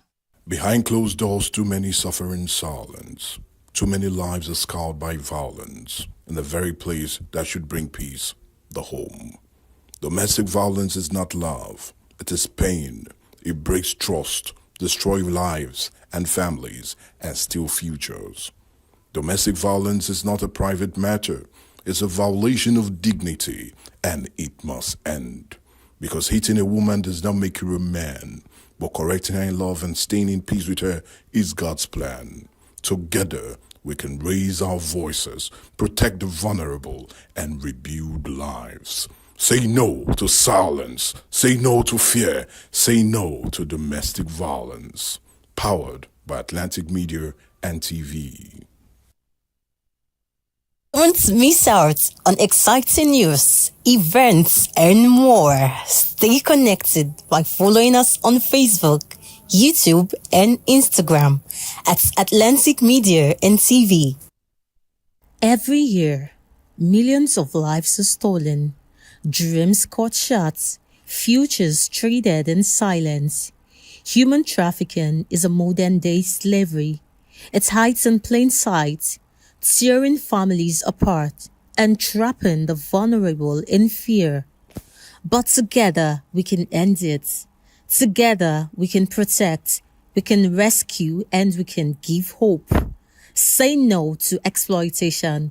Say no to slavery. Say no to human trafficking. Powered by Atlantic Media and TV. When the lights go out, who do you call? Ticado! Ticado Energy Solutions Limited. Your plug for electrical power, surveillance system, and entertainment. From expert electrical installation to efficient eco-friendly solar inverter systems, no matter the size, Ticado delivers smart energy solutions designed for today and tomorrow. We also help you secure your space with our cutting-edge security and surveillance system. Enjoy crystal clear entertainment with our professional DSTV and cable TV installation. Visit Ticado today at Block F4, Suite 41 and 42, HFP East Line Plaza, Abraham Adesanya, Aja, Lagos. Or call 0906 902 5025 or 0815 176 6817. Explore our services at ticado.com.ng.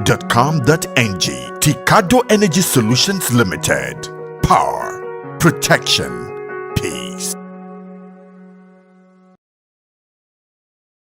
I am SP Dafe Bright and this is Delta State Police Command. Today we'll be treating and addressing an issue that's different from what we've been doing before. Not parading suspect this time, but bringing to you a very important information. Do we know that over 85% of Nigerians do password their phones, whether it's Android phones or iPhones? There's always a password. But how come when we lose our phones, by the time we go to retrieve our lines, we go to our bank to check our bank statement, we discover that these people who collected these phones must have siphoned the phones. Now, there are times the people who steal these phones, it is not your phone that they actually need. What they need is your SIM card. Now, how does the SIM card become useful to them? Not just any SIM card, but a SIM card that is linked to your bank account, the one that you usually use to receive SMS alerts. That is what they need. Now, by the time they collect your phone, steal your phone, rob you of your phone, what they do is that they remove this SIM card from your phone and insert it on another phone. So your phone does not really need to power on. They don't even need you to give them your phone password. They don't even need your ATM password. The moment they have access to your SIM card, they can do anything they want to do with your bank account, because all they need is to generate an OTP, and the message, the OTP that is called one-time password, will be sent to that your SIM card, and with that they can do anything they want to do with your account. That is why people lose millions of their life savings simply because they lost their phone. By the side of this video, we'll be doing an illustration. You will see an illustration that talks on how you can password your SIM card. Now, the topic that we are here to discuss, passwording of SIM card. When you get a phone, pick that your phone now. See how you can password your SIM card. If you password your SIM card, by the time for any reason, your phone gets to the wrong hand, even if they remove your SIM card and insert on another phone, the first thing that you will get is a prompt that you should enter your SIM PIN. The moment they cannot get the SIM PIN, they cannot use your SIM card for anything.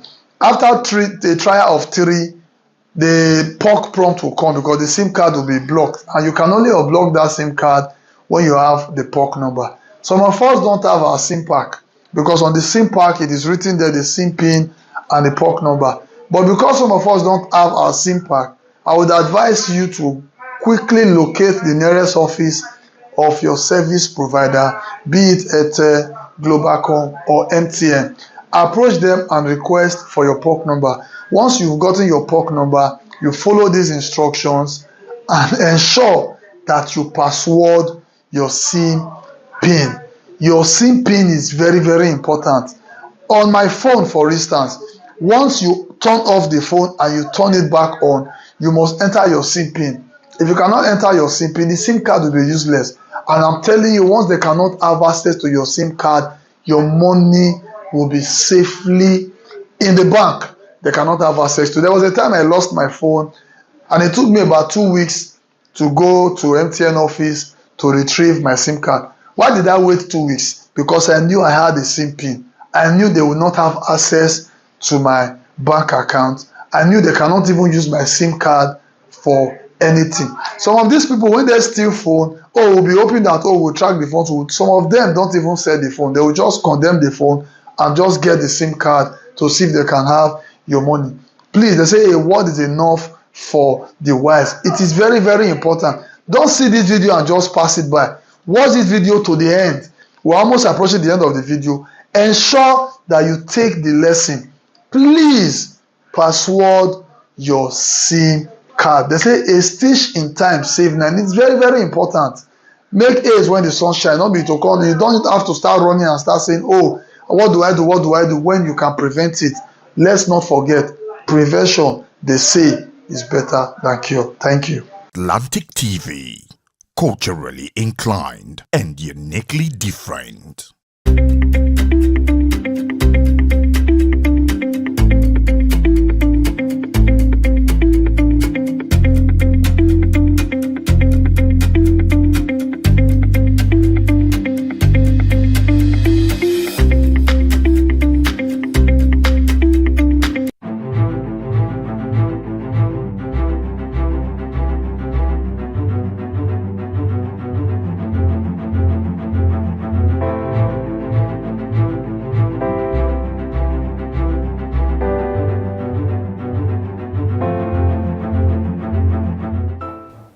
Welcome back. If you're just joining, it's Trending O'Clock. You know how we do it right here. We'll talk about all the trending issues and just on the internet, and of course give our opinions about them. I am Mercy Irabo, and you know once it's trending, I can never be alone in the studio. So who is joining us today? Mr. Michael Gubadia. Mr. Michael, thank you for always joining me on Trending. Well, it's always a Wednesday lovely edition of Trending, and I know a lot will trend on today's Yes, edition. a whole lot. So without wasting much time, let's just go straight into it.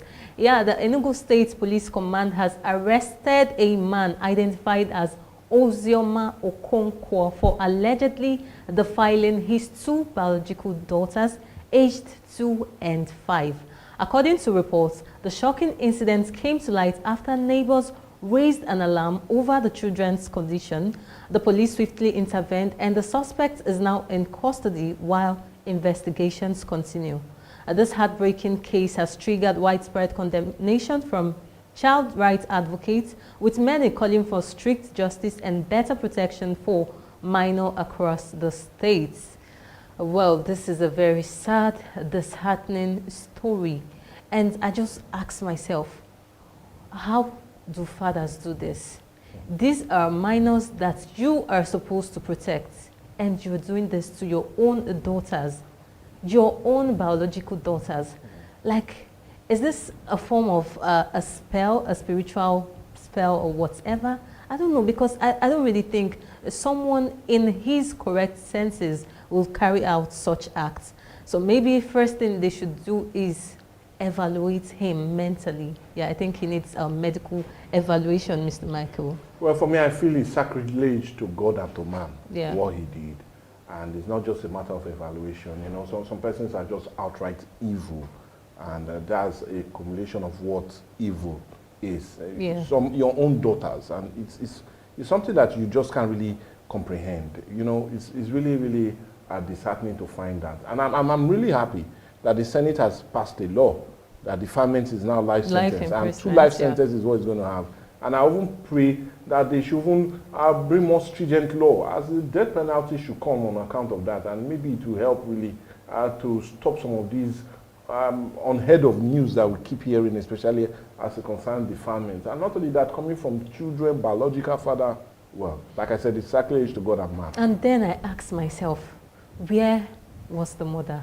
Or where was the mother of these girls? But she cannot be with them all round. You know, that's where the problem lies. She might have left them, gone to the market, gone to buy things. She trusted him. This is the husband, this is their father. So but the fact that it was neighbors that raised an alarm, that's why I'm asking, where exactly is the mother of these children? That means maybe the mother was not around before neighbors could raise the alarm. I don't know. But irrespective, this is sad. Yeah, a very sad story. And as reactions continue to pour in, the Enugu State Police have reassured the police that justice will be served and have urged parents and guardians to remain vigilant against any form of abuse. Well, this is a developing story, and once we get more updates on this, we'll definitely bring them to you. So away from that, I saw this very breaking news here on the internet. Nigeria is taking steps towards gaining greater control over social media platforms, particularly TikTok. Yeah, and so many persons might be like, oh, why?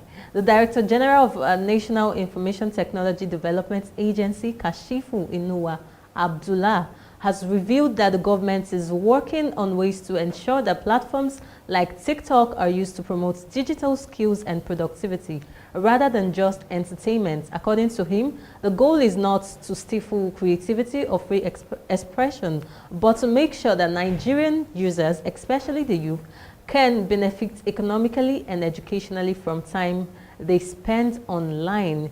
And this move has really raised conversations online, because so many persons are thinking that, is this not the usual social media regulation and control that we've been hearing about?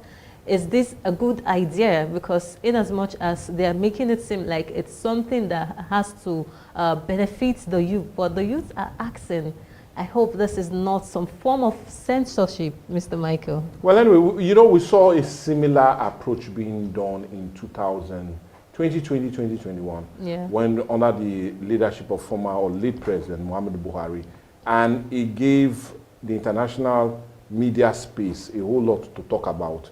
I hope it's not just a repeat of it. Because, you know, rather than thinking of censorship, I call it censorship, yeah, of the social media, they should think of better ways of helping to protect the social media rather than gagging it. In my own stand, it's quite unnecessary. It is not what they should be thinking about. They should think about creating jobs and making the social media space more comfortable for everybody to thrive and thrive with the rule of law, but not censorship. Censorship at the point in time is not what we need, but also an idea to help increase monies being made by those that are seeking to gain from social media. Yeah, I know they're trying to censor most of these things to get on social media, because you know, the social media these days is not really safe. You just go there, some persons just come, say certain things, and we heard cases that the government might turn it to anti-government censorship, and we do not want all of those happening.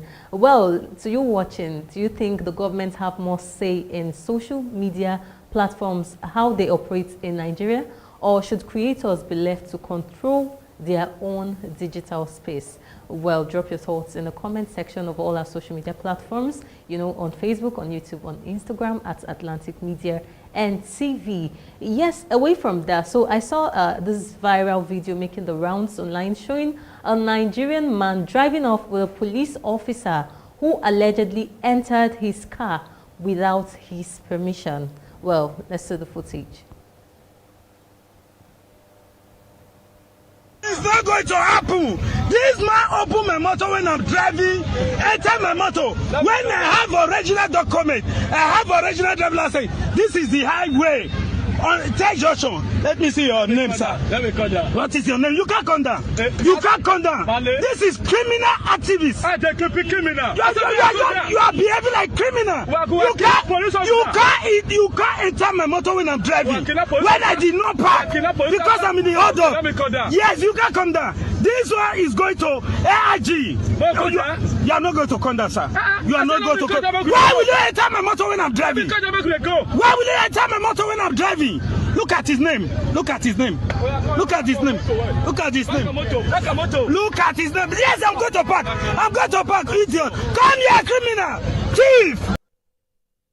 This dramatic scene has since sparked mixed reactions, while some viewers are praising the drivers for standing up against harassment. Others say he may have gone too far and could face legal consequences. And I think he has to face it. Yes, I know when it comes to the police, everybody wants me to say, yeah, the police, we are against the police and all of that. But the truth is, I feel we, the citizens, need to be more civil. Because how then do you drive off when a police officer, an officer of the law, is in your car and then you're zooming off?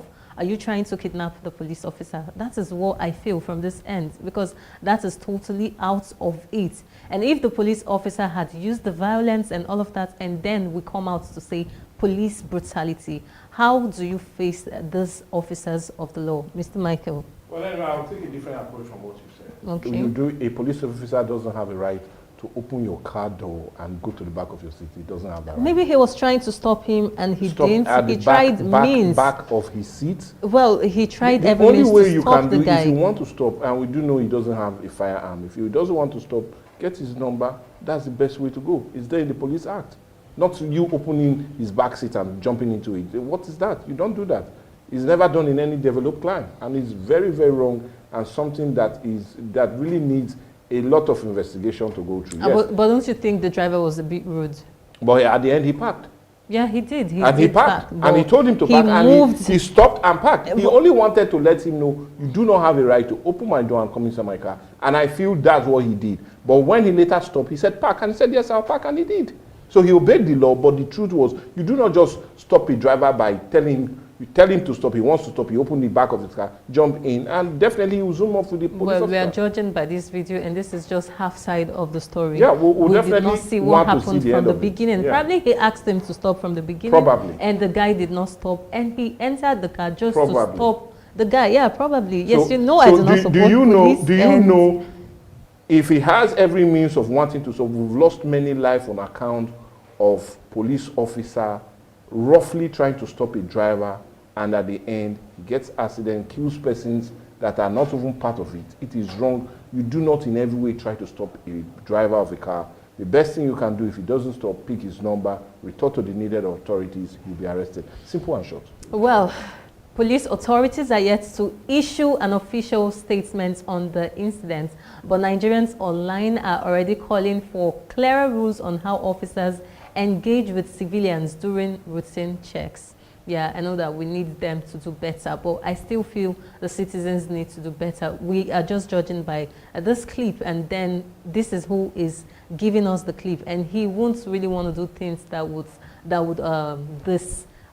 put him at a disadvantage, and so this is what he wants us to see. We do not know, so we want investigations to go on and want to see the clearer truth of all of these things. So once we get more updates on this story, we'll definitely bring them to you. So away from that, yeah, Nigerian music star Jay Martins, real name Martins OK Justice E, is thanking God for life after surviving a ghastly car accident along Enugu-Aba Port Harcourt Expressway. Reports say the artist's car suffered brake failure, leading to a serious crash. Unfortunately, Jay Martins and others involved escaped with their lives, though the vehicle was badly damaged. In a post shared after the incident, Jay Martins expressed deep gratitude to God and his fans for their prayers and concern. The news has since sparked an outpouring of love and relief from across the entertainment industry. Well, I thank God for the survival. Thank God that it didn't actually end in tragedy. Yeah, it's a good thing that it ended like this. And we wish him a quick recovery, and everybody involved in that accident, we wish them quick recovery. Mr. Michael, you want to say? Well, yeah, Jay Martins, I could still remember that's how he pronounces his name, or calls his name before every song. And you know, we're just really happy for you.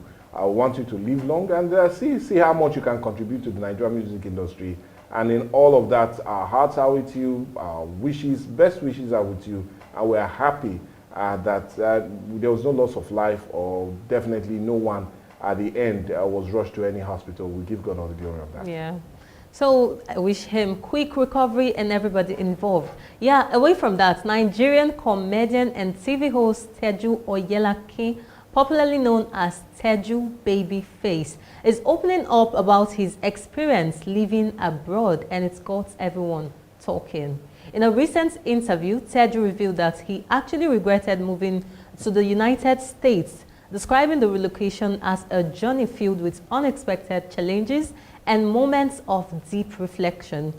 He shared that while life abroad often looks glamorous from afar, the reality can be very different, from cultural adjustment to the struggle of starting over in a new environment.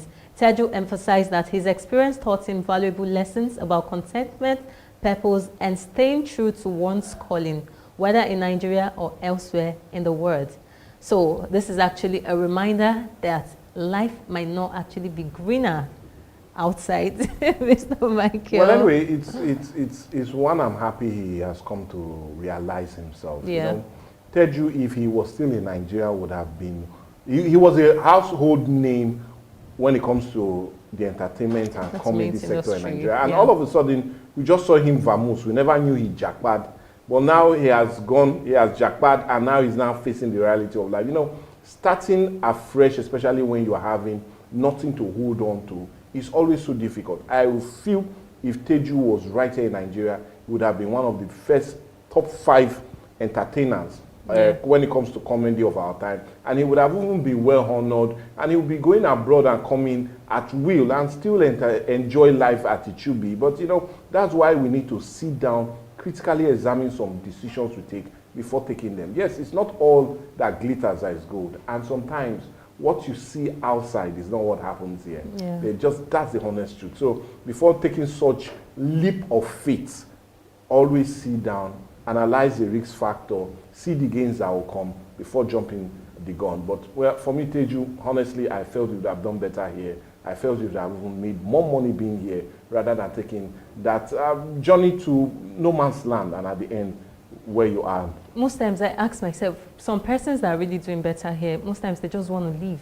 What exactly are you looking for? If you're going there on vacation and all of that, yeah, that's cool. But just feeling like you want to jackpot like the word, but it doesn't really add up for me. If you're making it here, stay back here, invest here, do all the things you can do in your fatherland, because life is not often greener on the other side. Like they said, not all that glitters are gold. So you might feel like, okay, so many persons are really making it there. I think I was having this discussion with somebody of recent, and I told him, I said, most times I feel the job, the labor and all of that, like the hustle, like we call it, outside there is double what you do here in the country, because you want to try to meet up with all of your bills and all of that. Okay, just imagine some persons outside there are doing jobs like washing of toilets and all of that. But here in the country, they would say, no, I can't wash toilets. But they do that outside. Then why then do you say life you're talking is about the greener? dignity of labor. Yes, life is greener on the other side. When you know that the hustle, the struggle and all of that over there is double. Some persons do up to 4 or 5 jobs just to meet up with all of these bills. But here in Nigeria, you just stick with one job and you try to just manage yourself around, and then you still want to live well. I don't know what to say, but just know that not all that glitters are gold. The fact that that person is always sending money home and you feel, abroad they have trees that they pluck money from. My sister, when you get there, you will hustle to make your ends meet. And do you know one funny thing? If I were him, rather than going there, you would have been going for shows there. Shows, there. yeah. And you'd be making your money and still coming back to, you know, get that satisfaction of, oh yeah, I'm in a career I really love, Yeah. and I'm making my impact and creating a niche for myself, especially as it concerns the comedy and entertainment industry. That's what he would have done, rather than just going and nobody still remembers, oh, Teju Babyface, come on. Well, it's not the right job. I still remember you though. I still remember you. Well, I really hope he'll be able to pick up from where he dropped, where he stopped and all of that. I really wish him best of luck. Well, such an interesting day here in the studio today. I had fun. I had a super amazing time. Well, this is where we have to wrap it up on Trending on Viewpoints on Atlantic TV. Once again, I remain Mercy Erabo. Do well to engage with us on all our social media platforms, on Facebook, on YouTube, on Instagram at Atlantic Media and TV. See you same time tomorrow for another great edition. Do have a blessed day. Well, anyway, I'm Mike Egobadia. I'll tell you to have a great midweek, and let's see how we'll do this same time come tomorrow, right here on Atlantic TV. Bye for now.